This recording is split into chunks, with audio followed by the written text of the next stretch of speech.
อยากเหนียวเนาะโอ้สัมปั่นขนมขกเลยเนี่ยแม่นฝนตกอีกอย่างก็ดินไหม้พี่น้องเอ้ยมันอยากแล้วเนี่ยต่อติดส่วนติดตีน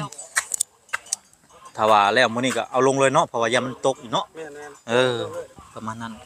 ถ้าเฮาบ่ลงโอ้เจือนลงอีกบ่แห้งหนักกว่าเก่าเพราะว่ายามฝนแล้วพี่น้องเอ้ยต้องเล็งเคยไปเฮ็ดเฮือนไกลสุดอยู่ส่วนบ่อนใดสร้างไกลสุดโอ้โธ่บ่เวียงพุ่นบ่ต่อโอ้สิขึ้นเวียงต่ออีกสิไปเฮ็ดหยังเป็นเฮือนเฮ็ดห้องนะหรือว่าได้เฮ็ดโครงการบ่อ๋อแบบว่าเป็นตึกบ่โอ้สร้างก็บ่ธรรมดาเด้อพี่น้องเนาะสร้างใหญ่เด้อนี่สร้างเฮ็ดงานใหญ่เลยนี่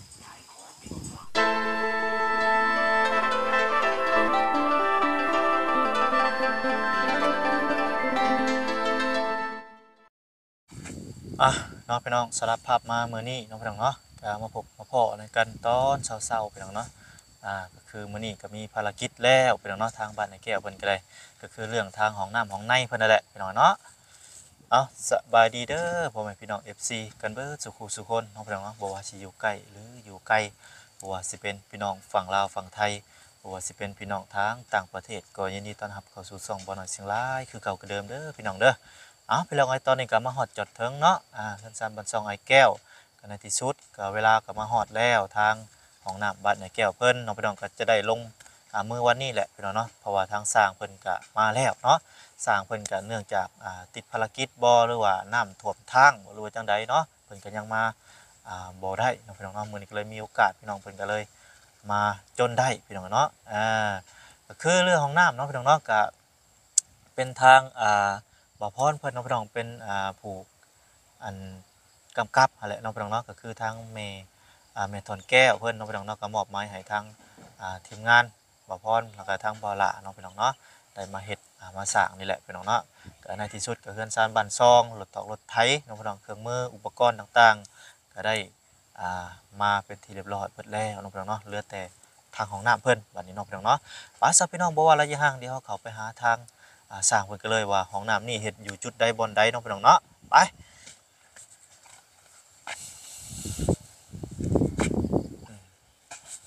เนาะพี่น้อง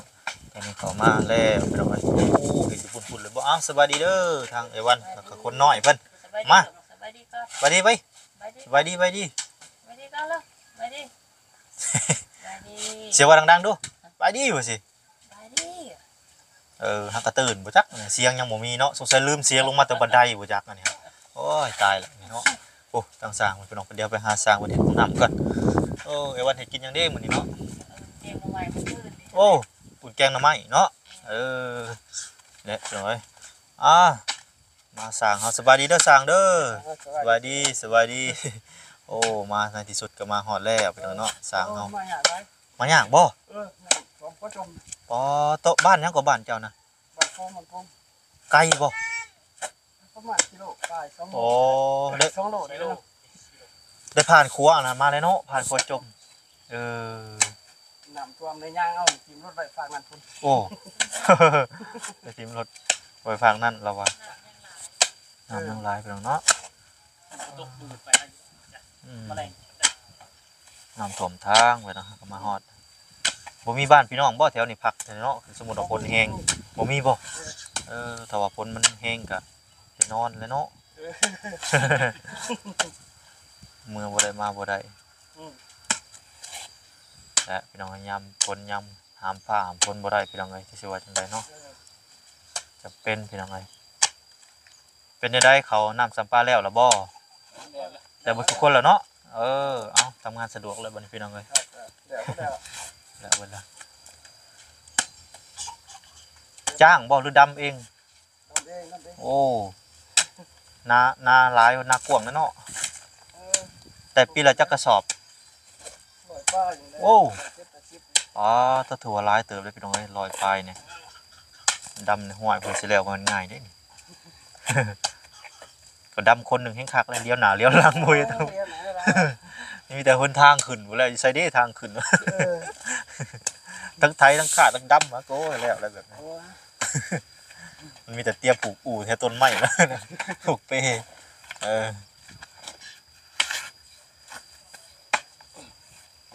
คนดีร้ายปีนี้ แม่พ้นแต่หัวปีเลย นำโอ้ชาวนาเพิ่นจะได้นำได้ในแต่หัวปีปีนี้ก็ได้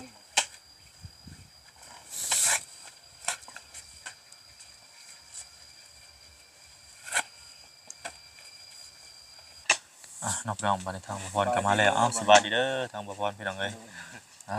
ก็ และเปลี่ยนสิทธิ์ทางบ่มานี่ โอ้ต้นนั้นแห้งไปหยาบถ้านั้นแห้งหยาบเป็นตุ่มเป็นหวยกลายเปลี่ยนมาของอู่แห้งหยาบก็ตัวนี้ ก็เลยว่าจอดรถอยู่พุ่นบ่ ก็รถป่านะยาว โอ้เดี๋ยวก็ลุยมาพอเป็นมื้อที่4เนาะ เดินเลย ตอนนี้เพิ่นก็แล้วเวียกแล้วงานแล้วเนาะดำให้ดำนาก็แล้ว จ นั่ ม นแหละ ถ้าสิไปรัดโคชมก็ให้ยากของทางพอบ้านเพิ่นอยู่โซนนี่บ้านจะอยู่บ้านได้ก็ มันพง พัดตรงมาสู่เมียหึงแล้วบ่ โอ้ไปจะเรียนนะวะใส่แรกสู่ตอน4-5 เดือน มาสู่เงี้ยพี่ โอ้เขาก็มาอยู่เพิ่นก็บ่ฮู้เส้นทางกำลังเริ่มลงมือมากัน2คน อันจักแม็กก็บ่พรห้องน้ำเนี่ย ห้องน้ำนี่ห้องละ1 เมตร 30 เมตร 30 แสดงว่า2.6 เมตรบ่ เมตรความกว้าง 2 2 เมตร เนาะ ความยาว 2 เมตร อ๋อ ห้อง สอง น้ำ หกคูณ2ตอนนี้น้องพี่น้องตอนนี้สิเป็นบอล ท่ม นัก ไม้ ท่อ มาน้อย แม่น แต่ค่อนข้างจะพูดง่ายอยู่ พูดง่ายแต่ก็อยากมันสีเขียวหน่อยนะเนาะ ยันโยดเนาะ มันเชื่อ คุณต้องเจ้าว่าโยดบึ้มนะ เนาะเป็นยังไงฟังเบิ่งเป็นจังใดก็ ว่าโยด ประโยชน์ดอกเนาะ พอแล้ว คือว่าคุดแล้วแล้วก็เสียถอดลงเลยบ่ แม่น ถอดไว้แล้วก็ทมเลย แม่น โอ้ ฝนตกยังเทปไม่ดำพอลงขึ้นแล้วพอลงเลยโอ้จะหน่อยฝนตกมานี่ แม่นความสร้าง ไปพุดใหม่อีก แม่นแล้ว ก็คือน้ำฝนนี่ เป็นดินทมใหม่เป็นดินขะเขาเอิ้นดินพลานเนาะ ดิน ถ้าเป็นดินต้นหาวอยากเชียวแล้วก่อนของใหม่ซ้ นี่เคี้ยวนี่ดิ ตัวนี้ทมก่อนตัวนี้ทมก่อนหัวเป็นเดือนพุ่นเลยเนาะบ่พอเนาะ ำนี่ ตัวนี้ เดือน เป็นเดือนพุ่นเลยเดือนไปปลาย เป็นปลายแก่แล้ว คุดลงจากเม็ดสร้าง พุดลงประมาณ2 เมตรปลาย อาชิโจอาชิโผหัวน่ะขึ้นมาเนาะพอให้มัน มัน นั่น มัน3 ท่อ3 ท่อนบ่3 ท่อน 3 3 ท่อน50 35 เมตร50ไม่30มันก็โผล่เลยมันมีเม็ดปลาย แม่น30เนาะทอมีแต่แม่น50เนาะ แม่น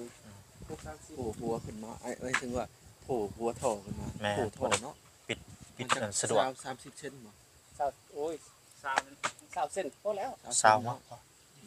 ก็ขึ้นร้อยกับพวกนี้นั่น คือช่วงนั้นเฮ็ดห้องน้ำบ่พอรถมันโผแห้งรถทั้งสร้างว่าตะเกียนท่อสิได้กระทบที่อยากรู้โอ้ย เก็ดทอบ่ ไปปากท่อเขาดิ โอ้เลย ขุดลงบ่ได้เป็นพลานหิน โอ้เป็นพลานหินแห้ง อือ คือบ่เอาแยกฮะจ้างเอาแยกมาแยกรถ ทั้งสร้างคนก็ขี้ข้านแน่ ทั้งสร้างอยู่บนนะบ่อยากแยกจริงๆแยกก็ได้ แม่นได้ มันง่ายๆเคยแยกแล้ว แม่นบ่พลานหิน โอ้คักได้แยกตะกี้เคยขุดคุมลักไฟฟ้า ไป เลย ปาดท่อครึ่งหนึงต้องบรรทมดินลึกสิได้ แยกนี่สบายแยกนี่ เนาะ แม่นเขาเดียว เป็นน้ำหินแนวหนึ่งแจกลงแจกจังหวะ แต่เสียหัวหมากเลยเนาะหินพลานบ่หินด้านบ่ แม่นพ โอ้ได้อยู่หินพลานได้อยู่ พลาน คันสมมุติว่าสิขุดลงเท่าไหร่ก็แม่นหนึง ขุดลงแบบว่าให้มันเต็ม3ท่อเลย มันโอ้แห้งโผล่ว่าตัดต่อ ตัดออก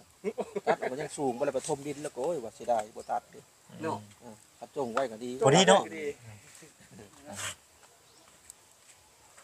จงไว้พอดีเลย สร้างคนเฮ็ดของน้ำอยู่ใส่ได้บ่ มื้อนี้น่าจะแล้วเนาะบ่น้อย ขุดนี่บ่อ๋ออ่านสิแล้วเพราะมันก็คุยง่ายเนาะ เที่ยงนี่นะ ส่วนก็ลงสบายอยู่ มันบ่เจอหินเจอหยังแดงเพอเป็นดินถมเนาะได้อย่างก็อยากเสียวยา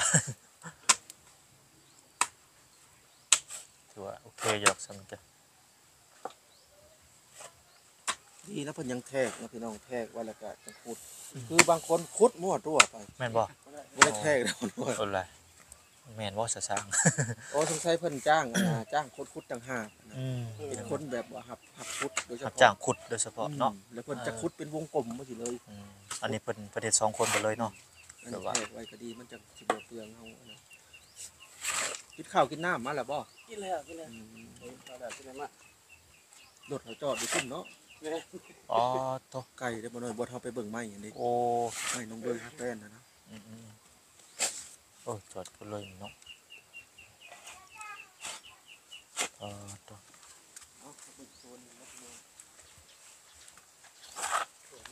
ส่วนก็ดีนะจกมันยากจกเหงาวะ จกมันเหนียวเนาะมันติดเนาะ มันก็จะ มันบ่คือป่านคะน้าได้เนาะ เดี๋ยวจะจกติดได้เขาขุดเลย ดินแหน่นเท่านั้นจกนะแต่ว่ามันขุดดินแหน่นดินทรายเนี่ยหรือว่าดินนั้นอยู่หัวหญ้าแต่ดินเหนียวๆเนาะขุดยากเลยจก ไม่ต้องทาส่วนก็ได้จะเหยียบกินมันสู้จะส่วน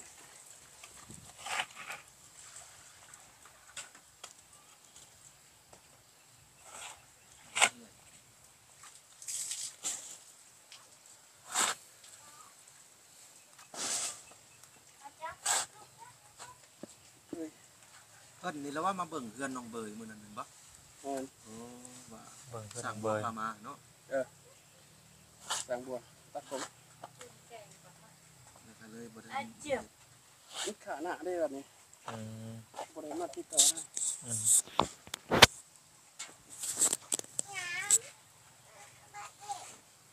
ข้างในตะบดน้องพี่น้องเนาะโอ้คักอะไรพี่น้องอันบรรยากาศนี่ก็ได้ เหมาะสำหรับชาวไร่ชาวนาดำนาพี่น้องเอ้ยบ่เมื่อยเฮ็ดเวียกแม่นบ่แดดคักไปนิดนึง นี่เลขหวยออกได้บ่น้อย อ้าวแม่นบ่ห้ ซื้ อ อย เลย สิเลยไปวันพันยัง ปลา เด็กปลาบ่ ปลากับอันพญานาค โอ้เดี๋ยวขอสิจัดนำเพราะว่าบ่พร ปลาพันเห็นว่าลูกพญานาคหลายอีหลี แม่นบ่ อยู่ใน อ๋อ หวย โอเคเดี๋ยวสิจัดก่อนพอหอมปากหอมคอมีอันปลาแล้วก็พญานาคเนาะคือนาคเลยเนาะแม่นบ่ นาค นาค บ่สิเป็นนาคนาค สองน้ำเลยเนาะสองนาคเลย สอง โอ นาค เคจัดไป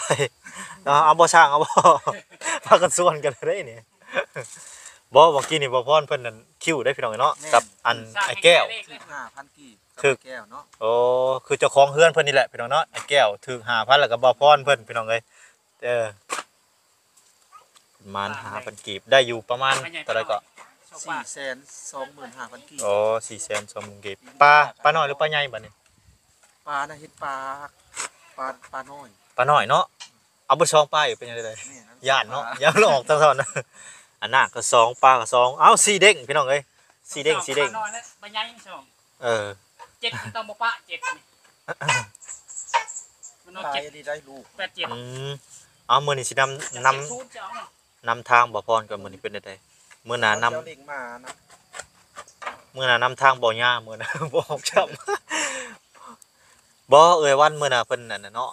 เพิ่นเห็นนั่นหยังก็ปรากฏการณ์ขึ้นเป็นในแม่น้ำเนาะก็เลยว่าเลขนาคว่าซั่นก็เลยออกเลขนาคมื้อนั้นบ่มีไผซื้อ งวดนี่แหละคิด เอ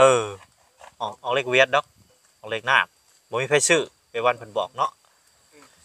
งวดต่อมาบัดนี้เนาะ พัได้เมื่อคืนนี่ แม่นบ่ เพิ่นว่าพันพญานาคเกี่ยวโตเพิ่น แล้ว จะได้เมียจัก เพิ่มอีก เรียกเพิ่มเนี่ย เอ้านั่นบ่พันนั่นน่ะ น้อย โอ้ยคือแปลกแท้ของฟันบ่หลานเป็นจังได๋ พันพญานาคเกี่ยวโตเพิ่นไว้ โอ้ เออ ซึ่ง FC รายท่านก็ว่าถ้าเห็นงูมันต้องฆ่าเนี่ยปล่อยไป แม่นแล้ว งูนี่คือ พญานาคน้อยเนาะ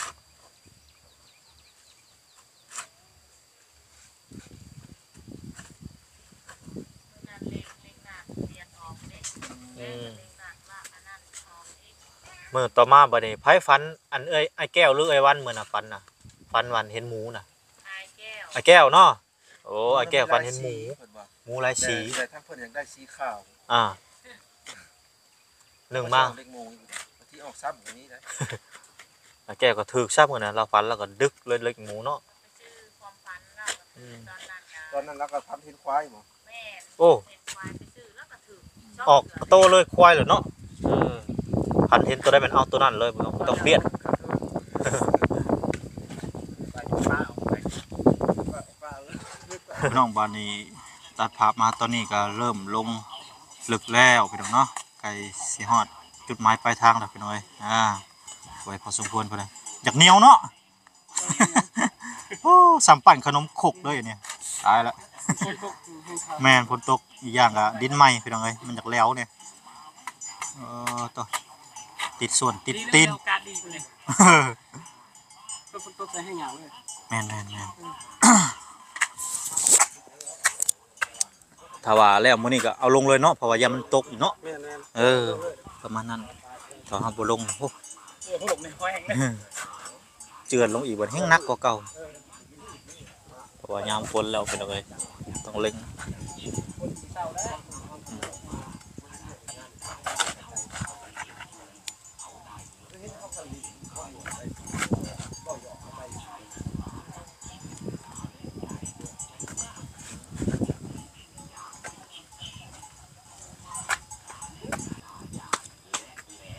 เคยไปเฮ็ดเฮือนไกลสุดอยู่ส่วนบ่อนใดสร้าง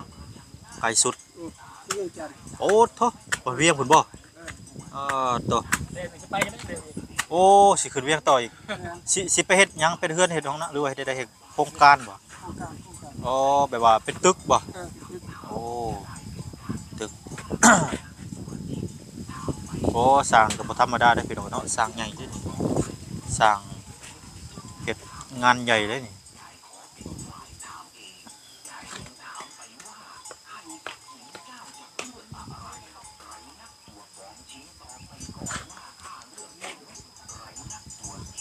แล้วเวียกแล้วก็ไปเนาะ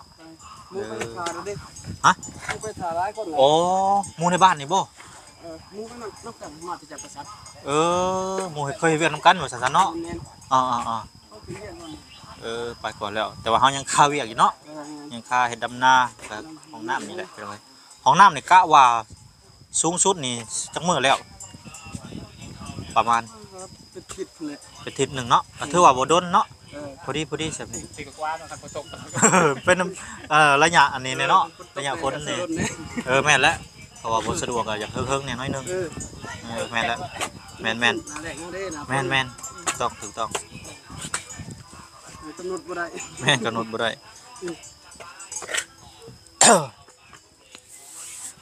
โอ้ดินน่ะอยากแห้งน้อยนึงเนาะอยากลงหลุมแล้วก็อยากแห้งน้ำมันยังแบบว่ามันยังบ่ เทิงอยู่ เทิงอยู่ซ้ำนี่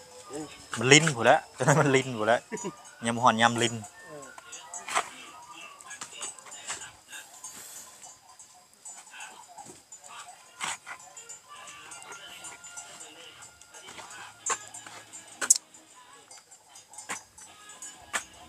แถวเขตบ้านเฮาได้ซะไปแถวได้ซะนี่ใกล้แถวนี้มีบ่ทางพุ่นทางพี่ มันก็เลยไปนะขึ้นมาตั้งแต่4 เดือน 3-4 เดือน โอ้แสดงว่าฮักอะลงมาตะเวียงบ่นี่มาพี่โอ้แสดงว่าประจำการอยู่พุ่นเลยเนาะ แม่น โอ้พักอยู่พุ่นกินน้ำเพิ่นหรือว่ากินเอง กินน้ำเพิ่นเลยอยู่คุณ โอ้ใครเนี่ยซะกินตัวเองก็บ่อยากปันได้เนาะ เออ ห้องเช่าเขาซื้อยากๆเด้พี่น้องเอ้ย แม่น อันนี้อยู่น้ำเพิ่นแล้วดีเด้อิหยังขึ้นกับเพิ่นเลยเรื่อง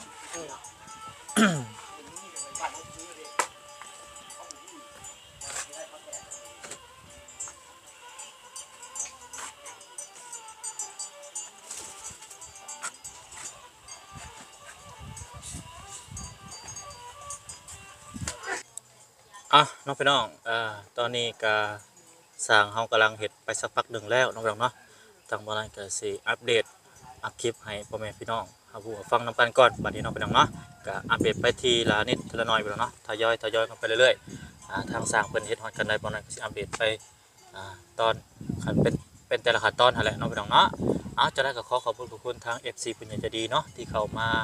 สุดมาช่วยแต่ละครอบครัวพี่น้องเนาะแล้วมาเฮ็ดห้องน้ำทางแก้วเพิ่นน้องพี่น้องเนาะแล้วขอบคุณหลายๆเนาะป้าซะพี่น้องพบกันอีพีหน้าสำหรับอีพีนี้ก็ขอกล่าวคำว่า